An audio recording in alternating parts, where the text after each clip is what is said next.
Ahora estamos empezando a grabar. A ver, yo quiero dar mi opinión con respecto a esto. La verdad es que primero encuentro bastante alto para nosotros que estamos acostumbrados al tema de la enseñanza, el nivel es bastante alto. Lo otro que nos hemos encontrado con conceptos que no entendíamos o no los teníamos claros, que nos ha cambiado la perspectiva de cómo mirar muchas cosas. Y en lo personal creo que más que consejero, estoy sufriendo de ser aconsejado.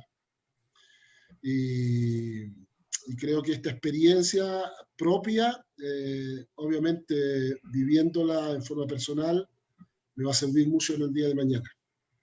Y de hecho, algunas de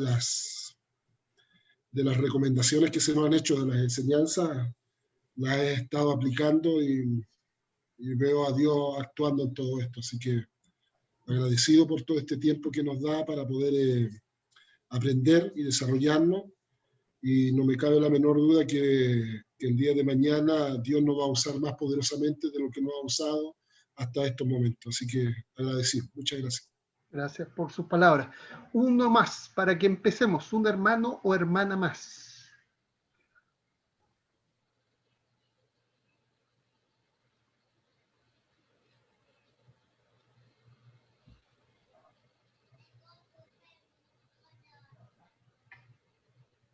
Yo. ¿Ya? Es que me estaba cambiando de lugar, que mi esposo igual está en una clase. Yo de verdad estoy muy contenta. Esta es mi segunda clase. Tuve unos problemas y no pude entrar a las dos primeras clases y sabe que estoy muy arrepentida porque la primera clase, la clase pasada me desarmó, como que me puso de cabeza, porque muchos de los consejos que uno da o muchas de las vivencias que he visto en personas que han pasado por la situación de lo que usted está enseñando, de verdad uno queda sin palabras. O sea, como que tengo que aprender todo. Muy buena la enseñanza, me gustó bastante. Y muy práctica, muy didáctica, y eso me ha ayudado bastante porque después le comentaba todo lo que aprendí a mi esposo y de verdad yo agradezco que pueda estar participando de su enseñanza. Ok, muchas gracias, hermana. Ya, vamos a entrar en terreno ahora. Vamos a empezar de nuevo y gracias por sus palabras. Y yo quiero dejar esta frase, una historia, nuestras historias las historias de consejería o lo que las historias de consejería de las personas que nosotros o ustedes vayan a aconsejar o que yo vaya a aconsejar o mi propia vida se tiene que transformar de una historia de un desastre a una historia de restauración. Ese es el propósito. Nuestras vidas tienen que reflejar eso y nuestras palabras tienen que buscar ese propósito. Que las historias que nos traen y que son historias de desastre, en base al Evangelio, sean transformadas en historias de restauración. Yo también le llamo historias de redención. ¿Ya? Y aquí aprovecho de decir algo respecto a cuando los pastores asumen que nunca deben caerse. Un pastor jamás debiera caerse. Pero cuando un pastor se cae, las ovejas lo miran. ¿Y qué aprenden? Aprenden cómo se para el pastor. Entonces, la oveja también aprende de cómo pararse al ver un pastor pararse. ¿Ya? A veces caemos en la trampa de que no tenemos que, de hecho no tenemos que caer, pero caemos en la trampa de que lo dejamos caído o no nos paramos. No, no, no. El saber y aprender a pararse es parte de la enseñanza que tenemos que dar a nuestras ovejas, por si acaso. Entonces tenemos que transformar las historias de destrucción, esas historias feas, en historias de restauración. ¿Y cómo lo hacemos? Acuérdense el concepto que vimos, aunque lo vamos a ver de nuevo desde otra perspectiva, el concepto de puntuación. ¿Dónde colocamos el punto y dónde colocamos el punto al principio y al final? Lo podemos colocar para contar nuestra historia en el punto de, es que a mí cuando yo era niño fui abusado o fui castigado muy seriamente por mi padre o lo que me haya pasado, ¿ya? Si yo coloco ese punto, cuento una historia que no es una historia de redención, pero si el punto lo coloco en la resurrección de Cristo, entonces el niño abusado, el niño violentado está en la cruz. Y desde la cruz yo soy un hombre nuevo, resucitado, y debo contar mi historia teniendo como final no lo que estoy pasando ahora, sino teniendo como final el que estoy y voy a estar en algún momento de la historia delante del trono de Dios alabando al Señor. Entonces, mi punto de partida no son mis traumas de la infancia, sino que mi punto de partida ha de ser la resurrección de Cristo, porque yo soy una nueva criatura. Yo soy el resultado, todo lo que soy el resultado de la resurrección de Jesús. Y entonces, si cuento mi historia como resucitado, mi punto final de mi historia es delante del trono. Esa es toda la historia. Porque nosotros nos podemos quedar en este pedacito de la historia, que es mi vida, ¿ya? Y como pedacito de la historia, yo estoy en este mundo caído, se ha pecado contra mí, y yo puedo tomar los pecados que se han cometido contra mí como inicio de mi historia. Y cuando tomo los pecados que la gente ha cometido contra mí como mi historia, lo que estoy haciendo es construyendo un relato funcional. ¿Qué me funciona? ¿Para qué? Para no superarme, para no transformarme más a la imagen de Cristo. ¿Ya? Es que yo lo pasé muy mal cuando yo era niño. Es que a mí me abandonaron. Es que mi papá murió cuando... Cualquier historia. Es que yo fui abusado por un hermano o una hermana de la iglesia. ¿Ya? Cualquier historia traumática, cualquiera. Lo único que hago, estoy utilizando esa historia para justificar mis pecados actuales y no procurar la transformación y ser más semejante a la imagen que Dios puso en mí, a la nueva persona que soy en Cristo. Eso es muy importante. Entonces, considerando eso, la historia de destrucción se puede transformar en una historia de redención. ¿Cuándo? Cuando me pongo a los pies del Señor. Ahora, aquí vamos a ver,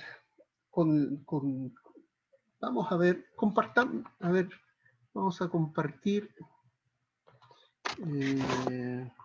compartir, ¿dónde estás? Compartir. No, este. Ya. Vamos a compartir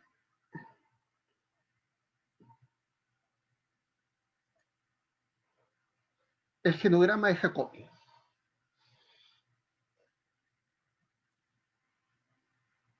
Este es el genograma.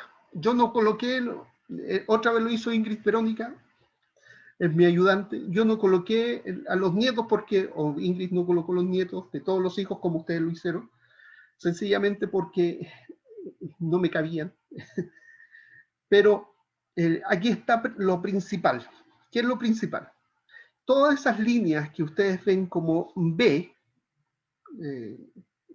zigzagueadas, son conflictos.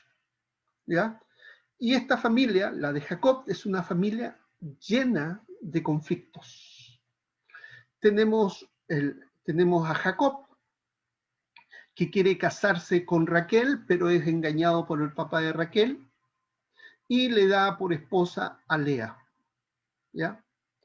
Lea, ¿cuántos hijos tuvo Lea? ¿Se dieron cuenta cuántos hijos?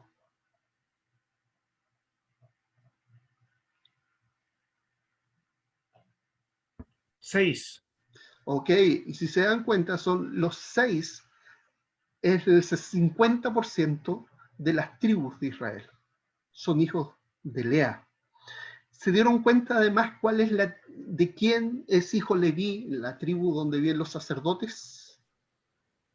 Y ¿De de quién? Lea también. De Lea también. ¿Y de quién es la tribu de donde viene el Mesías? Lea. Todo es Lea. Entonces, uno Judá. no se... Judá. Judá es hijo de Lea. Entonces, uno no se da cuenta, así lo puede leer en la Biblia, pero no toma conciencia de la importancia de esta mujer en las Escrituras. El 50% de Israel es resultado de Lea con Jacob. Además, de donde viene el Mesías es a través de Lea. Y quien es la tribu de donde vienen los sacerdotes, de la tribu de Leví, es de Lea. Entonces, la importancia de Lea es como, y ahí yo pregunto, ¿quién fue la escogida por el Señor para que saliera el ascendiente del Mesías? Lea. Esa es la importancia. ¿Ya? Fue despreciada por su esposo porque no era muy buena moza. La bonita era Raquel. Lea se dice que no era de bonito aspecto. Sin embargo, tuvo 6 hijos. Y fíjense, Raquel tuvo 2 hijos, que son estos 2 que están por acá, José y José y Benjamín. Benjamín. Pero quienes tuvo 2 hijos también fue Bila, que fue una esposa de segunda clase, podríamos decir, de segunda categoría, pero esposa al final, de Jacob. El pastor José me pregunta, ¿cómo pongo a las siervas como esposas? Lo mismo Silpa. Y aquí, si se dan cuenta, hay una situación complicada entre el hijo mayor, Rubén, ¿con cuál sierva? ¿Con cuál de las esposas? Vila. ¿Qué pasó con Rubén y Bila? Y sexto, podríamos llamar. Es una relación incestuosa, literalmente. O sea, tengo los hijos que se involucran con una de las esposas de su padre. Tengo un hijo, Rubén, el mayor, muy posiblemente siendo adolescente, que se involucra con una de sus mamás, por decirlo así, con una de las mamás de sus hermanos, ¿ya? Un desastre mayúsculo, ¿ya? Entonces, si tú tienes una familia en que uno de los hijos se involucra sexualmente con una de las mujeres de su padre, uno dice, acá está el desastre. Con esta familia no va a salir nada de bueno, ¿ya? Ahora, si se dan cuenta, y yo les dije, me equivoqué, no sé por qué mencioné a Efraín, lo confundí con Rubén en la clase pasada. Si se da cuenta, eso marcó la pérdida de la primogenitura de Rubén, ¿ya? Pero después vienen los 2 hermanos siguientes, que son Simeón y Leví. ¿Y qué sucede con Simeón y Leví? Fíjense que Dina es hermana, por parte de mamá y papá, de Leví y Simeón. Ellos van y matan al hombre que sedujo a Dina, y no solamente matan al hombre que sedujo a Dina, sino que mata a todo el pueblo ahí. Y Jacob se enoja, ¿ya? Se enoja, se amurra literalmente con estos 2 hijos, ¿ya? Ahora, ocurre lo mismo que ocurrió con David. ¿En qué sentido? Los hijos tomaron el lugar del papá. Tomaron decisiones y pasaron por encima del padre. Cuando sucede esas cosas, siempre pasan desastres. Cuando el hijo comienza a dar órdenes o tomar decisiones en lugar del padre, no es buen síntoma de las cosas, porque alguien lo llamó un hijo parentalizado, un hijo que toma el lugar del padre. Y acá tenemos 3 hijos que toman el lugar del padre. Uno es Rubén, que se acuesta con una de las esposas de Jacob, y 2 hijos que se vengan matando a al que sedujo a su hermana y a todos los del pueblo. Y Jacob lo que le molesta es que van a venir y los van a atacar, pero no le molesta tanto el pecado que hayan cometido estos dos. Después aparece Judá, y aquí este Judá tiene 3 hijos, y los 3 hijos de Judá, el primero muere, por supuesto se casa con Tamar. El primero de los hijos muere. Perdón, hay Judá, y aquí está Súa, ¿ya? Y entonces muere, se casa con Tamar. Tamar es dada al segundo hijo, Onam, muere, y le tocaba quedarse con el tercer hijo. Pero Judá no quiso darle básicamente a su tercer hijo. Entonces, en un momento queda viudo Judá y va a donde trasquilan la oveja y confunde a Tamar con prostituta. Tamar, él le dice, ¿sabes que no tengo dinero? Ya, dame tu bastón, le dice, y tu cinto. Y entonces le dice, después cuando quieras recuperarlo, me mandas el pago. Y entonces aquí pasa algo muy, muy interesante, porque de esa relación de su nuera, fíjense, otra vez una relación incestuosa, porque ella era mujer de su hijo, ¿ya? O sea, hay incesto arriba y hay incesto abajo. Esta es la familia. Y Judá se involucra con Tamar, sin saber que es Tamar, y tiene 2 hijos, Fares y este que es Sara. Pero Judá y Tamar, y este cuadrado está en rojo porque de ahí nace otra vez o va la línea del Mesías. Lo interesante es que de esta familia desastrosa, Dios hace algo tremendo. Y aquí algo importante, hermanos. No importa de la familia que nosotros vengamos, no importa lo que haya pasado en el pasado con nuestra familia o lo que hayan hecho nuestros abuelos, tenemos que enfrentar nuestras historias con verdad, hablarla,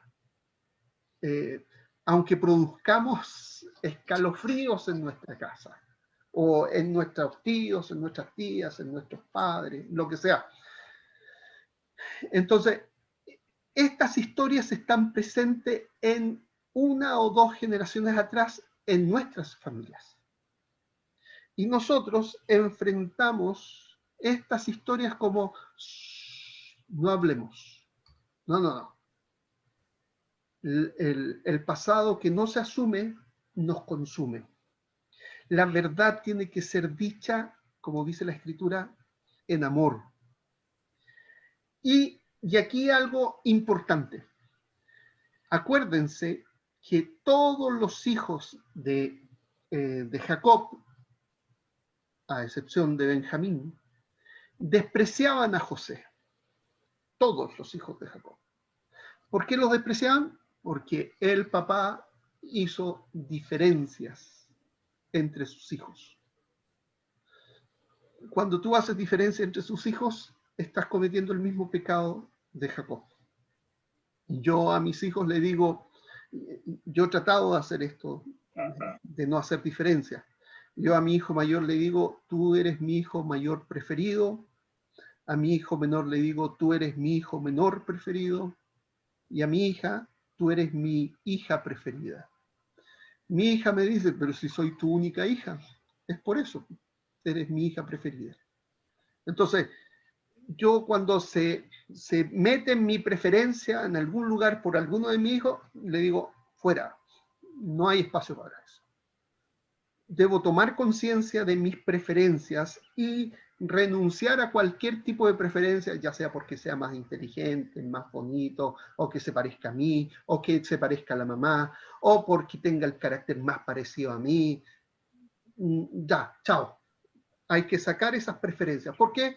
Porque los otros se resienten cuando uno tiene esas preferencias. Bueno, Jacob optó por las preferencias. ¿Cuál preferencia? La preferencia por los hijos de la mujer que amaba. Exactamente.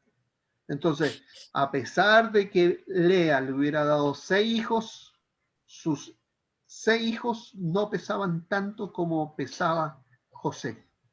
¿Ya? Ahora, aquí este relato de desastre se transforma en un relato de redención, porque José lee la historia y dice, Dios me mandó a este lugar no solamente para salvar a Egipto, sino para salvar a mi familia entera. Y José vio su historia desde la perspectiva, aquí un concepto importante. Al principio José estaba amargado porque tenía un encuadre. Mis hermanos eran unas malas personas y me trataron mal. Ese era su encuadre. Y el nombre de sus 2 hijos hablan de cómo fue consolado por el Señor. Y aquí viene una palabra importante. José hizo un reencuadre. Esta palabra es importante. Había un encuadre inicial donde José dijo, básicamente, ¿para qué he pasado todo esto tan mal cuando tiene su esposa, sus 2 hijos? Y sus 2 hijos, los nombres de 2 hijos, habla de cómo el Señor los consoló a José. Y él ahí hace un reencuadre. Y el reencuadre que hace es, Dios me trajo acá. Dios hizo todo esto con un propósito. Y entonces, es importante esa palabra, reencuadre. ¿Por qué? Porque miró desde otra perspectiva. No cambiaron las cosas. Y fíjense, José fue maltratado por sus hermanos, José fue vendido, fue puesto en la cárcel, José le pasó todo lo que le pasó. Él solo hizo un reencuadre, que significa que haya hecho un reencuadre, que en vez de ver la situación que estaba viviendo desde la perspectiva humana, la vio desde la perspectiva de Dios. Hizo un reencuadre y eso trajo consuelo. Cuando yo les digo que miren las circunstancias de la vida de ustedes, no desde las situaciones por ustedes vividas en la infancia, en la familia, sino que lo vean como resultado de la resurrección de Cristo, lo que les estoy pidiendo es que hagan un reencuadre. ¿Ya? Esa palabra es importante. Yo no cambio los hechos del pasado, pero cambio la forma en que lo relato. Y entonces José le puede decir a sus hermanos, Dios me trajo hasta acá. No te preocupes. Y otra cosa que hizo y que uno debiera hacer, llorar. José lloró con sus hermanos. Y perdonó y habló la verdad en amor. Esas 3 cositas te garantizan la salud emocional de la familia. ¿Qué cosas? El reencuadre, el perdón, y aquí, aunque parece loco, el abrazar y llorar. ¿Ya? Eso es muy, muy, muy importante. Y entonces, a partir de este reencuadre, José cuenta una nueva historia. Por eso está con estas líneas dobles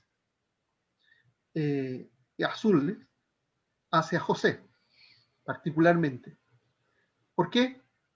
Porque José perdonó a sus hermanos y decidió no guardar rencor.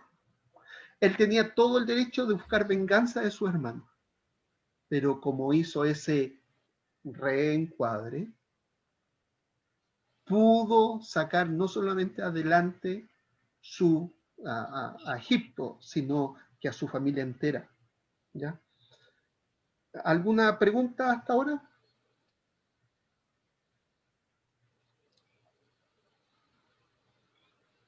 Vuelvo a decir entonces, él hizo una puntuación diferente.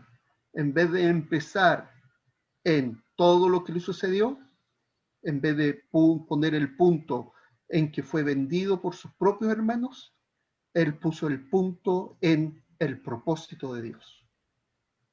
¿Ya? Y eso lo cambió todo. Vuelvo a decir, nada de la historia de José cambió en su pasado, pero cambió todo cuando él hizo un reencuadre distinto. Si yo fui un niño violado, no voy a dejar de ser, sigo siendo, eso ya ocurrió, pero ya no ocupa espacio en mi vida para guiar mi vida. ¿Ya? A todo esto, el perdón o la falta de perdón o la rabia contra cuando alguien ha pecado contra nosotros, es como si yo le rentara o le dejara una parte de mi casa a alguien para vivir ahí. Y un muerto que está ahí. Y ese muerto empieza a dar mal olor. Y como estoy tan enojado, tan herido, yo de repente me meto al cuarto a sentir el mal olor y salgo con mal olor. Y la solución es soltarlo, dejarlo ir, perdonar, limpiar el cuarto y glorificar al Señor en ese lugar, ¿ya? Para disfrutar toda mi casa.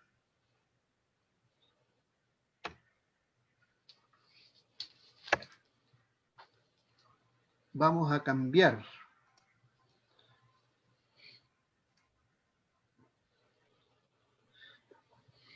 ¿Ven esa? ¿Qué ven ahí?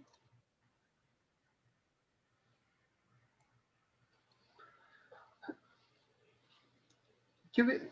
Niveles neurológicos. Ok, aquí tengo que hacer una introducción antes. La lluvia cae sobre justos y pecadores.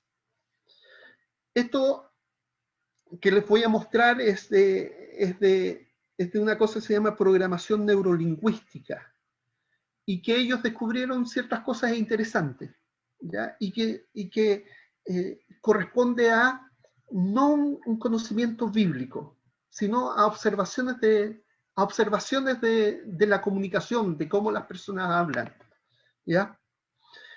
¿Se acuerdan que les dije en la primera clase que habían niveles lógicos en la comunicación y que cuando le dije yo estoy en Dallas y ustedes están en Chile, y cuando di ese ejemplo, yo les dije cometí un error lógico, porque comparé ciudad, Dallas, con país, y ciudad se ha de comparar con ciudad. Entonces, yo estoy en Dallas y ustedes pudieran estar en Talcahuano, o en Hualpén, o en Pichilemu, o en Cañete, o en Lota. Entonces comparo ciudad con ciudad. Pero si comparo ciudad con país, cometo un error lógico. No entra. ¿Ya? Bueno, acá estas preguntas son niveles lógicos. ¿Dónde estamos? ¿Qué estamos haciendo? ¿Cómo lo estamos haciendo? ¿Por qué lo estamos haciendo? ¿Quién lo está haciendo? ¿Para qué lo estamos haciendo? En el mundo sacan a Dios del tema, de la ecuación. Entonces, en una clase vamos a ver más adelante el concepto de justicia. El mundo sacó a Dios particularmente después de la Ilustración, sacó a Dios de la ecuación y definió la justicia sin Dios.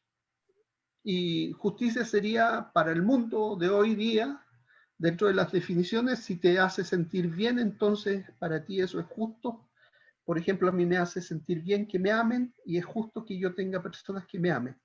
Es una de las 4 definiciones que el mundo hoy día maneja de la justicia, porque es una definición de justicia sin Dios. Estos conceptos también los manejan sin Dios. En el libro que están leyendo, que deberían estar leyendo el capítulo 3, el autor habla sobre la autoestima, pero cómo la autoestima se ha utilizado como un concepto de caballito de guerra ¿Por qué? Porque han querido explicar qué siente la persona sacando a Dios. Entonces la persona tiene baja autoestima por N motivo, dice. Y el autor dice, no, un momento, la gente no tiene baja autoestima. La gente tiene problema de miedo. Miedo al hombre, miedo en general. Miedo a ser rechazado, miedo a que lo ridiculicen, miedo a no ser aceptado. Y todo parte por lo que pasó en Génesis. El miedo que ocurre cuando entra el pecado. ¿Ya? Eso es básicamente el autor plantea. Y la construcción que hace el mundo sobre la autoestima es para explicar este fenómeno sin Dios. Entonces, cuando ustedes escuchen que tiene poca autoestima o baja autoestima, ustedes van a decir, ah, sí, sacaste a Dios de la ecuación. Y entonces estás explicando algo que se explica desde Dios, sin Dios, para hablarme de tu yo, tu autoestima. ¿Por qué? Porque tu Dios eres tú mismo. Entonces un hermano me decía el otro día, ¿sabes qué, Rodrigo? Me siento tan poca cosa. Y él pensaba que le iba a decir que él tenía baja autoestima. Y yo le dije, eso es bueno.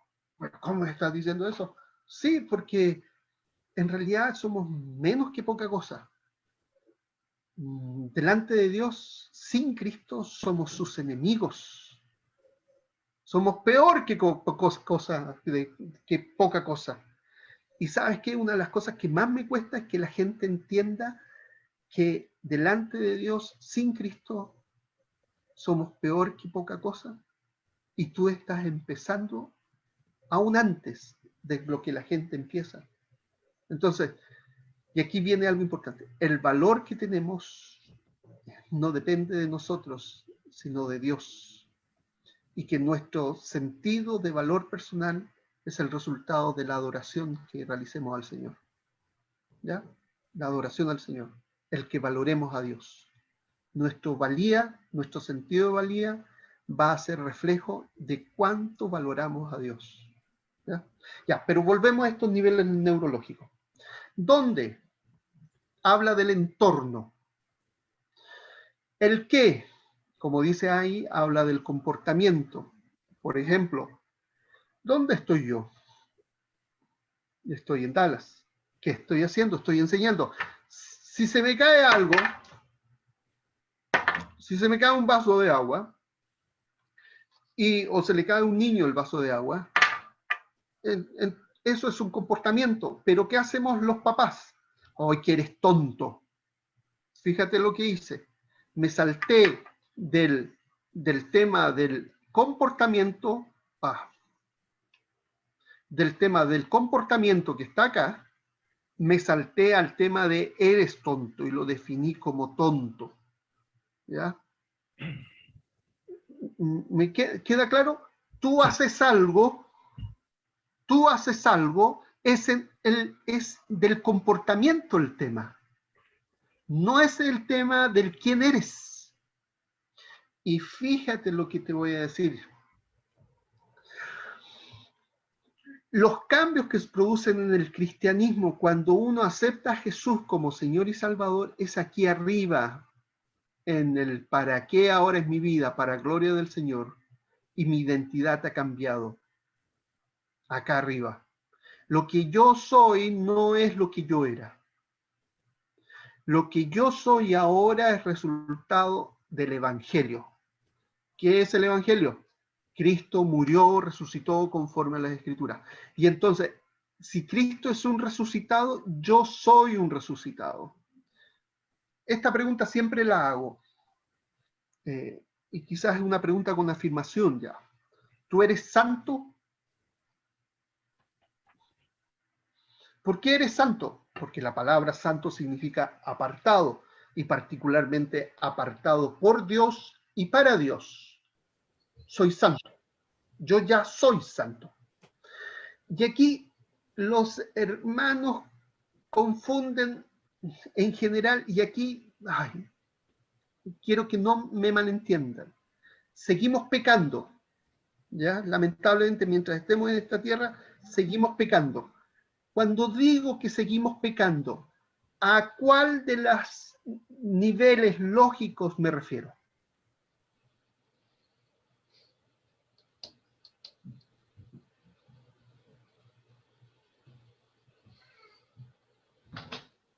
Comportamiento. Ok, bien.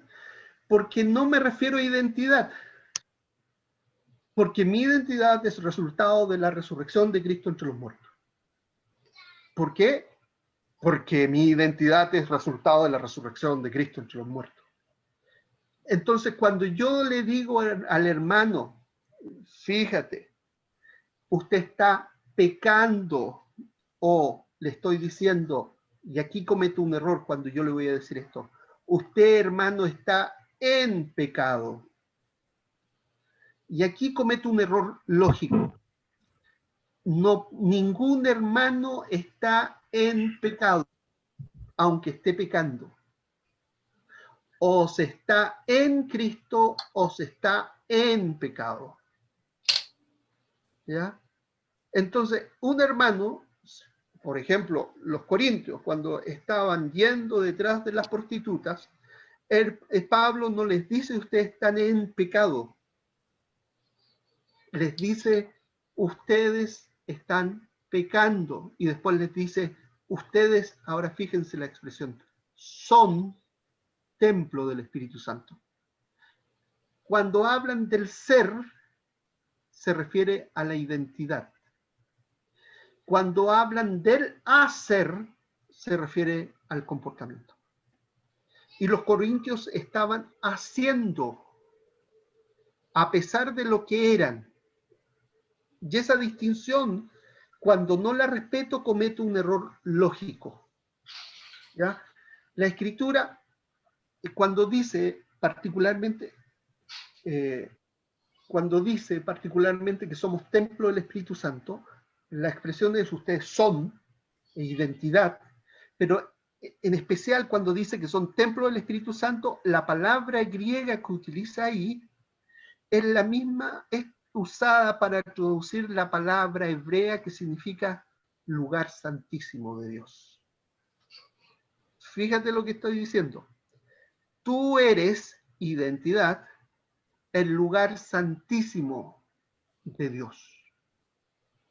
Entonces, cuando un hermano está pecando, le puedo decir, hermano, tú eres el lugar santísimo de Dios. En ti habita el santo de los santos. Y entonces no es tu cuerpo para lo que estás haciendo. Tu cuerpo, tú lo que eres, es un santo del Señor, para el Señor.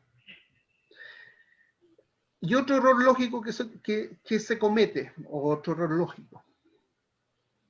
¿Podemos ser más santos? Y aquí me voy a meter a las patas de los caballos. Confunden el proceso de madurez con el proceso, y le llaman santificación, a lo que en realidad es maduración.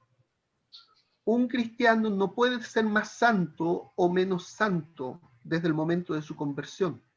Ya es santo que ha de vivir santamente, pero como cristiano ha de madurar y crecer en Cristo. Entonces, cada vez que escucho y yo ya me quedo callado, dice, hermano, tú tienes que avanzar en tu proceso de santificación. Yo sé qué significa. Está diciendo, usted tiene que madurar, hermano. ¿Ya? Pero en la Biblia jamás habla de avanzar en el proceso de santificación, porque eso no se puede. No se puede avanzar en lo que ya soy santo. Pero puedo y debo crecer y madurar y convertirme en adulto en Cristo. ¿Ya? Que es diferente a proceso de santificación. Ya, chao. Pero en nuestras teologías está presente. Yo lo he escuchado acá, lo he escuchado en Chile, lo he escuchado en todos lados. Lo he escuchado, no importa el predicador que sea, te va a decir de la santificación, que tienes que avanzar en tu santificación. En realidad, si desconocen estas cosas de los niveles lógicos, uno cae en esos errores. ¿Tú, Rodrigo, ya? como sé que tal vez tu pantalla está bloqueada, lo que vemos en 1 Corintios, cuando Pablo saluda a los santos que están en Corinto y después le manda el medio palo por todas las tonteras que estaban haciendo. Exactamente. Y también la palabra del sermón de las bienaventuranzas, ser perfecto como vuestro Padre que está en los cielos es perfecto, que la traducción, digamos, más real del término es ser más maduro. O sea, La palabra ahí de ser perfecto como vuestro Padre es perfecto es teleios. El griego es teleios. Es que es cumplir el proceso de madurez que tienes que llegar a hacer. ¿Ya? Entonces, en ese sentido, confunden santificación con madurez, pero es una trampita del enemigo a mi gusto. Y fíjate, hermano, yo te estoy diciendo que tú ya eres santo, y la Escritura te dice que ya eres santo, y que has de vivir santamente. Y ahí yo te digo que el nivel lógico en el cual estás es de identidad. ¿Quién eres? Eres santo como resultado de la resurrección de Cristo entre los muertos. ¿Cuándo llegaste a ser santo? En el momento en que creíste en Cristo. Ok. ¿Qué pasa cuando pecamos? Nivel del comportamiento. Abajo. Nivel lógico más abajo. Es como comparar otra vez un país con una ciudad, con un barrio, con una calle. ¿Ya? Y así está ordenado. Y así está ordenado nuestro cerebro. Estamos ordenados, el Señor nos ordenó de una manera lógica. ¿Ya? Aquí tengo a todo esto, cuando les dije sobre que la lluvia cae sobre justos y pecadores, le estoy diciendo una metáfora para decir que en el mundo de las ciencias vamos a encontrar algunos conocimientos que nos van a servir. ¿Por qué? Porque el conocimiento llega a todos y nosotros los podemos tomar y decir, eso tiene razón. Bueno, acá hay un caballero que se llama Watzlawick, que es un psicólogo del año 50, que él habló sobre los 5 axiomas de la comunicación. Y yo ya les dije este axioma en las clases anteriores. El primer axioma es, él dice, es imposible no comunicar. ¿Ya? Y cuando digo que es imposible no comunicar, yo puedo quedarme callado, puedo mirarlos y no decirles nada, puedo hacer un gesto, pero como estamos en relación, todo esto comunica, porque la comunicación al final es comportamiento y no puedo no comportarme. Aunque yo haga esto y mire para el lado y guarde silencio, estoy comunicando. Es imposible no comunicar. Un hermano está enojado conmigo en la iglesia. Entonces ese hermano no me saluda. Yo no le hablo a él, pero se está comunicando conmigo. Al no saludarme, al no hablarme, no quiere decir que no se comunica. Nos comunicamos. En la familia, cuando un hijo está enojado con el papá, no le habla, pero se comunica, o el hijo con el padre con el hijo, pero se comunica. Es imposible no comunicar. Primer axioma. Son 5. Entonces, puedo estar en silencio, puedo comunicar con los ojos, puedo comunicar con los gestos. Segundo axioma de la comunicación.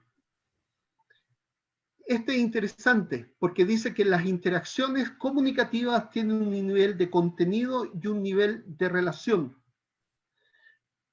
Por ejemplo, y aquí es importante, si yo les cayera mal, ¿ya?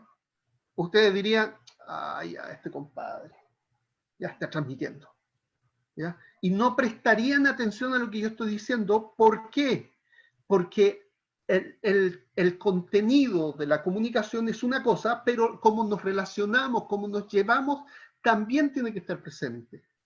Ya, no me interesa, ándate, ya, di lo que tengas que decir. ¿Ya lo dijiste? ¿Ya estás tranquilo? Ándate. Entonces, ahí está, segundo axioma de la comunicación, hay un nivel entonces de contenido, lo que se dice y cómo nos llevamos. ¿Nos llevamos bien o nos llevamos mal? Fíjense en esta expresión. Rodrigo. ¿Ya? Sorry, no levanto la mano porque no sé si ves No los veo todos. todas las manos desde Concepción a Estados Unidos. Dime, Samuel. Este tema relacional es súper importante, creo yo, por el tema de cuando uno hace consejería. Si yo le caigo como saco de plomo al aconsejado, yo le puedo estar diciendo grandes verdades. Bueno, puede que las tome, pero no va a tener la misma significancia de si yo tengo un buen vínculo. Sí. Claro, me hace todo el sentido. O sea, es como, Si lo revisa, escucho a él, pero ¿por qué te escucho a ti en el fondo? Puede decir eso. cierto. Si revisas, creo que el video anterior, la clase anterior, hablé sobre la postura de la persona frente al consejero. Y por supuesto, si el consejero le cae mal, no le va a tomar en cuenta en nada. Pero lo mismo a nivel de iglesia, si el pastor me cae mal o el predicador me cae mal, aunque él esté diciendo una verdad, yo no lo voy a tomar en cuenta. Al Señor Jesucristo, los fariseos, los saduceos, ellos sabían que estaba diciendo la verdad, pero como les caía mal, no lo tomaban en cuenta. Entonces está el nivel del contenido y el nivel de la relación. Esto, cuando dice el autor, Václavic, que estos son axiomas de la comunicación, significa básicamente que esto está presente en toda comunicación. ¿Ya? En toda comunicación. E inclusive en la que recibimos en la Biblia. Yo puedo leer un mensaje de la Biblia y decir, oh, qué bonito, que cómo Dios me habló, qué bueno es el Señor, ¿ya? Y yo leo el mensaje, pero además yo lo disfruto porque le creo, tengo una relación con Él. Pero si no me interesa Dios, si creo que son supersticiones lo que encuentro en la Escritura, inclusive la relación con Dios está cortada desde mí hacia Él, entonces yo voy y aunque encuentro una palabra, es qué cínico este tipo que escribió. Entonces está el nivel de comunicación y el nivel de relación. ¿Ya? Con la esposa lo mismo. Le estoy diciendo cosas a mi esposa, pero me he equivocado tanto con ella que ella no me cree, aunque le esté diciendo la verdad. Y como no me cree, descalifica todo lo que yo diga. Nivel de la relación, nivel de la comunicación. ¿Ya? Volvamos.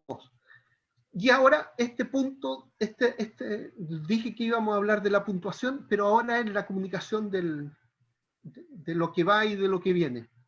Había un niño que le dice a su padre, se había comprado un suéter, el papá, y el niño, un adolescente de 12 años, le dice a su padre, ¿y no había para hombres? ¿Ya? Burlándose del papá. Y el papá le dice, ¿vos querís para tu pololo? ¿Ya? Haciéndole la broma que posiblemente tenía un pololo gay. Y como el adolescente era mañosito, se enojó y mandó a cambiar al papá y hubo una gran pelea. Y la razón de la gran pelea es porque el papá le había dicho que él era gay. Y bueno, ¿dónde puntuó el joven? ¿Dónde colocó el punto para empezar la pelea? Porque el papá le había dicho que él era gay. Pero la mamá, en esa conversación que tuvo con el hijo, le pregunta, ¿y tú no te diste cuenta que le habías dicho que no había para hombres cuando tú hablaste de el suéter? Y el adolescente dice, no me acuerdo. A todo esto, en los conflictos borramos. Efectivamente, el adolescente comenzó el conflicto con la broma. El papá le respondió otra broma. Después esa broma se transformó en un conflicto. ¿Por qué? Porque el adolescente puntuó en la segunda intervención del padre. Pero la mamá que vio toda la escena dijo, esto pasó. Tú no te diste cuenta de lo que le habías dicho antes. En los conflictos sucede eso. Puntuamos de diferente manera en las comunicaciones. ¿Qué pasó antes? ¿Qué pasó después? ¿Qué pasó durante? Por eso es importante que cuando aconsejemos tengamos el panorama completo y tipo Columbo preguntemos qué pasó antes, qué dijo él, cómo fue, inclusive pongámonos en una posición como no entender, porque derechamente no entendemos. Discúlpame, yo estoy lento hoy día, ¿me podrías explicar qué pasó antes? Y esta es una metáfora que se utiliza. Si hubiera una cámara, ¿qué encontraríamos en esa cámara? ¿Qué pasó? ¿Qué sucedió? ¿Qué sucedió? ¿Qué sucedió? Y Rodrigo, creo que lo que estás comentando ahora es una verdad bastante importante. Yo soy bastante irónico de repente en mis bromas. Me recuerdo que cuando estábamos partiendo como Renacer, más o menos en el año 90, 91, recibimos a los hermanos del sur, del Lautaro, y yo estaba coordinando todo lo que era la cuestión de servicio, y vi que en un momento estaban muchas hermanas haciendo una sola cosa, que estaban pelando, que estaban arreglando las hojas de la ensalada. Y se me ocurrió, le dije, hay muchos pájaros en esta rama, que para mí fue trascendente, se rieron todas, pero cuando surgió un problema y un grupo de la congregación se fue, una de las hermanas que estaba ahí me lo tiró en cara, que yo la había echado o que prácticamente porque le había tratado de paja. Entonces, me lleva a reflexionar que tengo que cuidarme un poco en qué es lo que expreso. sí, todos tenemos que hacer eso. Pero tenemos que asumir que los puntos que las personas los colocan, tenemos que empezar a averiguar cómo fueron las secuencias de puntos, ¿ya? Y en todos los conflictos está presente. Por ejemplo, la esposa dice, le dice, yo ando atrás tuyo porque quiero conversar, ¿ya?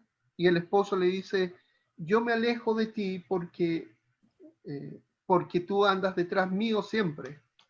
Y la esposa vuelve a decirle, es que yo ando detrás tuyo porque tú te alejas de mí. Y el esposo otra vez le dice, es que yo me alejo de ti porque tú andas detrás mío. Entonces, ¿qué pasó primero? ¿Qué pasó después? ¿Ya? Eso, ese circulito. Y entonces al final, aquí una cosa importante, para jugar ping-pong se necesitan dos. ¿Ya? Ya, vuelvo a nuestro cuarto axioma. La comunicación digital, lo que se dice en forma verbal, y la comunicación analógica, es todo lo no verbal. Fíjense el ejemplo que voy a dar. Hermanos, sepan que Dios es tardo para la ira. ¿Qué dije? En la entonación, ¿qué dije?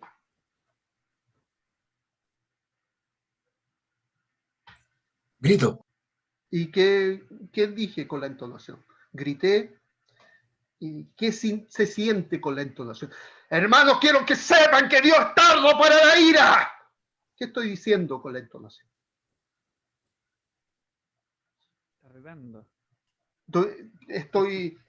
Fíjate, pero lo que está diciendo el mensaje, la comunicación digital, no se corresponde a la comunicación analógica, a lo no verbal. Estoy gritando, estoy retando, en realidad con lo no verbal estoy diciendo que Dios es Dios enojón, ¿ya? Dios es un Dios que se aira fácilmente, eso, pero con las palabras estoy diciendo que Dios es tardo para la ira.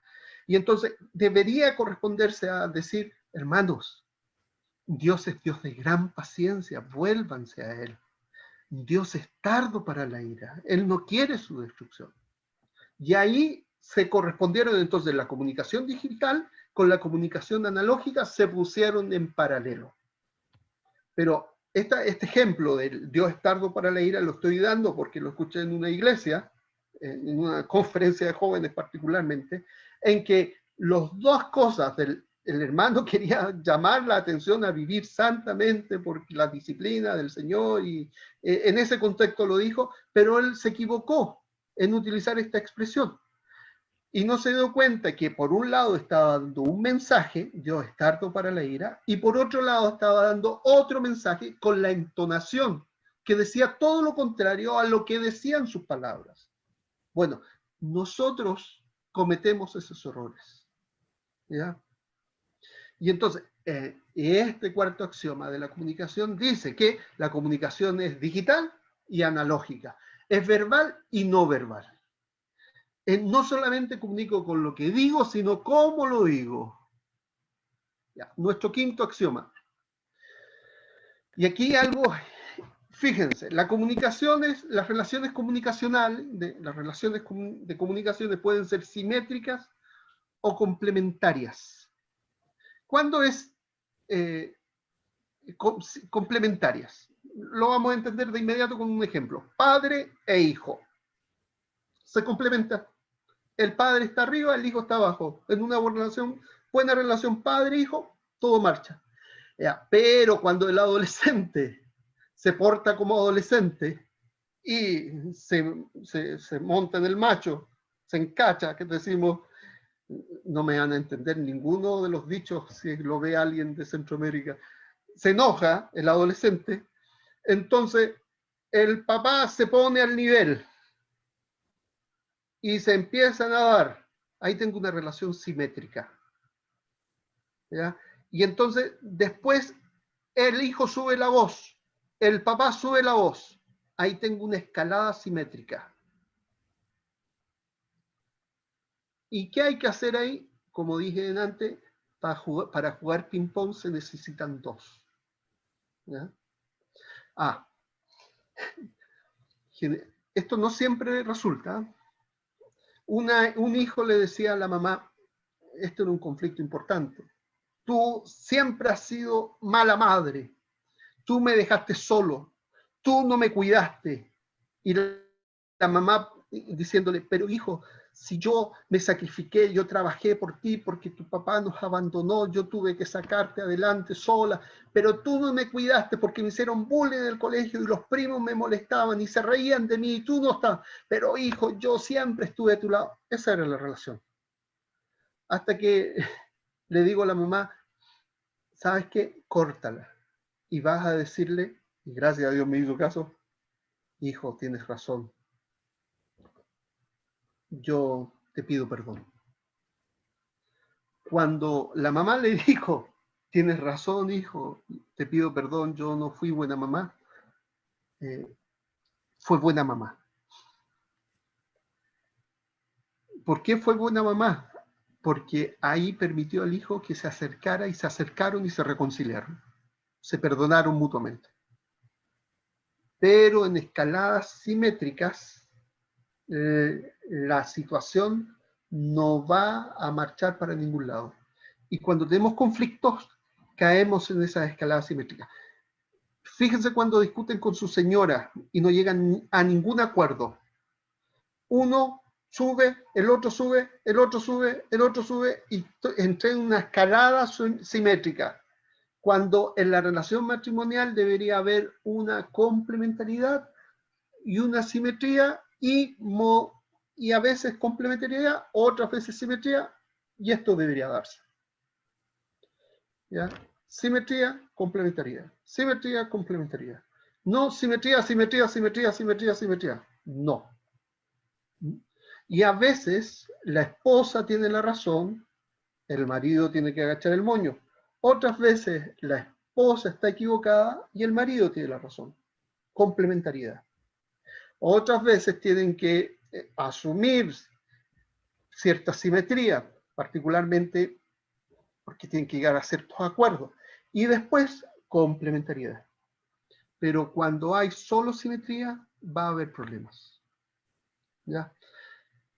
Ahora, si vemos la situación de Jacob con sus hijos, cuando sus hijos se rebelan contra Jacob, aunque es una rebelión pasiva, lo que tenemos es simetría. ¿Ya? Ninguno de sus tres primeros hijos se sometieron a Jacob.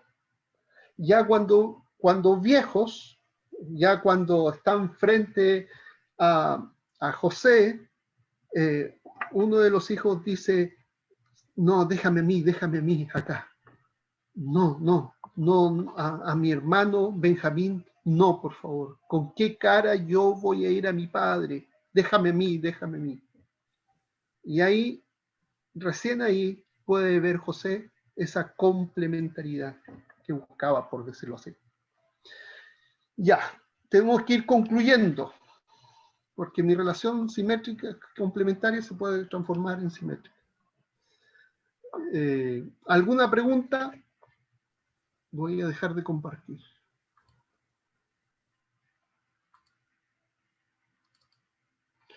¿Alguna pregunta al respecto? Hablen, muchachos, hablen ahora o caen para siempre. Me quedó una pregunta con respecto a José, cuando usted dijo de que cuando vio a su hermano tenía como amargura. ¿Qué tanto tiempo necesita el hombre? Porque al ver a su hermano estaba con impotencia, pero también amaba a su hermano. ¿Qué pasó ahí con la situación de José? Porque hoy en día también cuesta un poco eso de cuando la persona le hace daño, pero este estudio usted lo ha llevado, que uno debe llevarlo a los pies de Cristo, y ahí ya estaría prácticamente la sanación. Pero ¿qué pasó en ese momento con José? Que cuando tenía esa responsabilidad, que esa amargura, que pasaron varios años, y al ver a los hermanos ahí.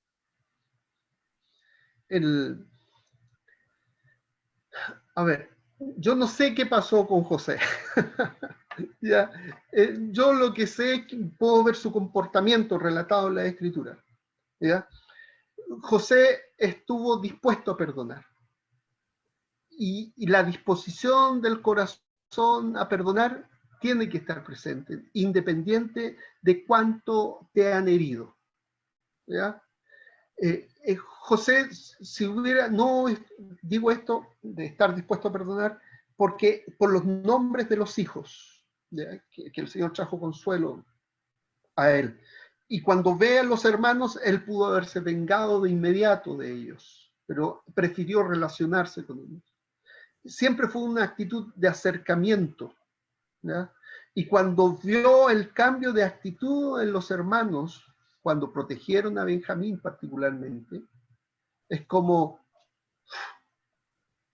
se mostró que él era José, ¿ya?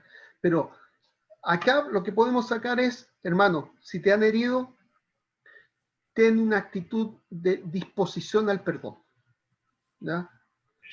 Siempre. Y no importa a qué nivel, porque nosotros, hermanos y hermanas, nosotros tenemos que enseñar y trabajar a animar a que las personas se perdonen. Y en nosotros, tiene que haber perdón hacia los que nos han herido. Acuérdense que, esto no lo dije, pero aprovecho de decirlo. El pecado que hayan cometido contra mí, lo dije en la clase pasada, no hace justo un pecado que yo cometa contra el otro. José tenía todas las razones para pecar, pero no pecó contra el otro. ¿Por qué? Porque en el corazón de José, el Señor era lo primero en todo sentido. Entonces, un acto pecaminoso en contra mío no hace justo un acto pecaminoso mío. ¿Mm? Si tú estás llena de amargura o lleno de amargura, estás pecando. Así que suéltalo, déjalo ir. ¿Ya? No tienes la opción de quedarte con esa situación de amargura, porque no eres resultado de las vivencias y experiencias del presente, eres resultado de la resurrección de Cristo entre los muertos. ¿Ya? Y mentalizado con eso, mentalizado. Soy resultado de la resurrección de Cristo. Y aquí es importante.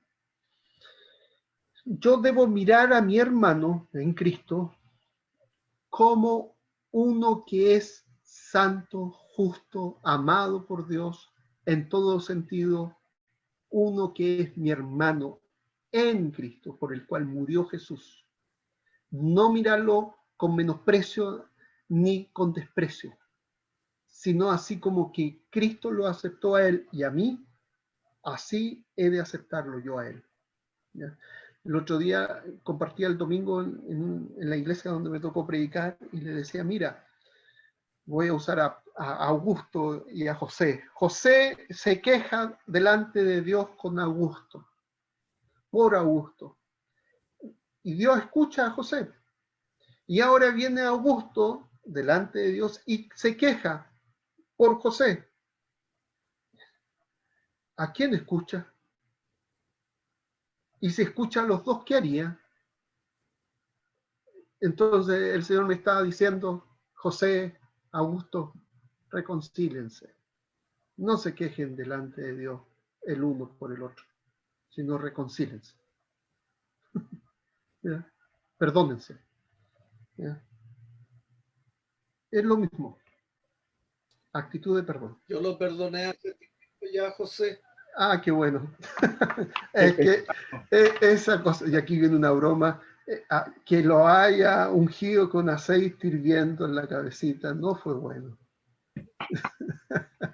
Yo no fui. No fue.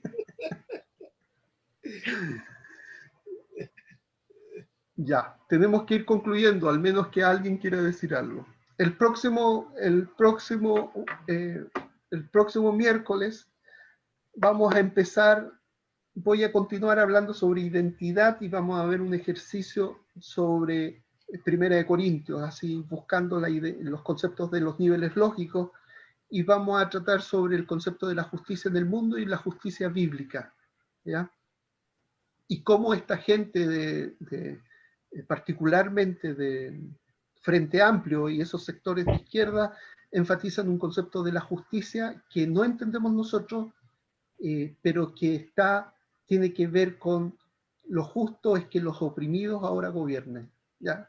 Eso está detrás del concepto de justicia de los sectores de izquierda, por si acaso. Y nosotros la hemos comprado todita sin saberlo.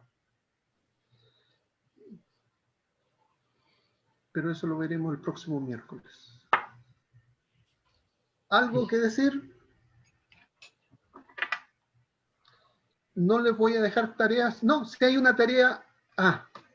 Google Classroom, hay una tarea. Hay una tarea que habla sobre la justicia y hay una frase y ahí yo les digo, hagan un cuadro sinóptico o un mapa conceptual.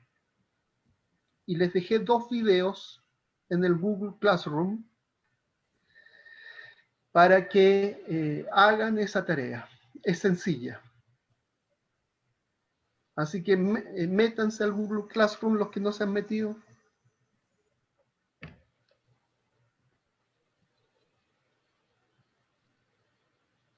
¿Están callados? Profesor, ese programa usted me lo podía enviar a mi correo, que no tiene porque lo tengo en mi celular y no lo puedo mandar a mi correo de ahí. Mándame tu correo al WhatsApp. Y yo voy a mandarle un correo.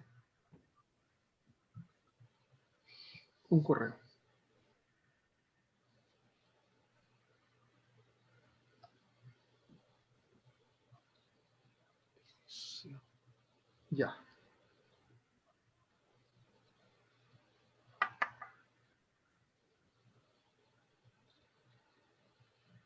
Tenemos que ir concluyendo, hermanos, si es que no hay nada.